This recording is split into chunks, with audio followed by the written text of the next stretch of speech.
আল্লাহ বলেন আমার সন্তুষ্টি তাহলে কিসে? আল্লাহ বলেন চারটি জিনিস আল্লাহ যাকে দিছেন, যার মধ্যে আছে, আল্লাহ বলেন আমি তাকেই কল্যাণের দিকে নিয়ে যাচ্ছি, তার প্রতি আমি আল্লাহ সন্তুষ্ট আছি। এক নাম্বার, ইন্নাল্লাযীনা হুম মিন খাশিয়াতি রাব্বিহিম মুশফিকুন। আল্লাহ বলে সর্বদা যার অন্তর আল্লাহর ভয়ে কম্পিত, হৃদয়ে যার সারাক্ষণ আল্লাহর ভয়ে কাঁপে, সে আমার সন্তুষ্টির পথে আছে। ওয়াল্লাযীনা হুম বিআয়াতি রাব্বিহিম ইউমিনুন। দুই নাম্বার, আমি আল্লাহর আয়াত, আমার কোরআন, আমার আদেশ নিষেধগুলোকে সর্বান্তকরণে যে মেনে নিচ্ছে, সে আমার সন্তুষ্টির পথে আছে। তিন নাম্বার, ওয়াল্লাযীনা হুম বিরাব্বিহিম লা ইউশরিকুন।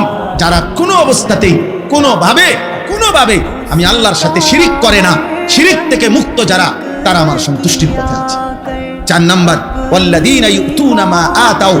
যারা এমন বান্দা আমার, আমি তাদেরকে যা দিয়েছি দুনিয়াতে, অর্থ, বিত্ত, শরীর, স্বাস্থ্য, জীবন, যৌবন, ক্ষমতা, স্ত্রী, সন্তান, বাজার, ব্যবসা, আয়, উপার্জন, সুস্থতা, যখন যত নিয়ামত আমি তাদেরকে দুনিয়া দিয়েছি, সবকিছু তারা আল্লাহর পথে ব্যয় করে, আমার হুকুমে ব্যয় করে, আমার পথে ব্যবহার করে, আমার পথে সম্পদও আল্লাহর রাস্তায় দান করে, স্ত্রী সন্তানকে ঈমান আমলের সাথে পরিচালিত করে, নিজেকেও জাহান্নামের আগুন থেকে বাঁচিয়ে আখিরাতে জান্নাতের পথে পরিচালনা করে।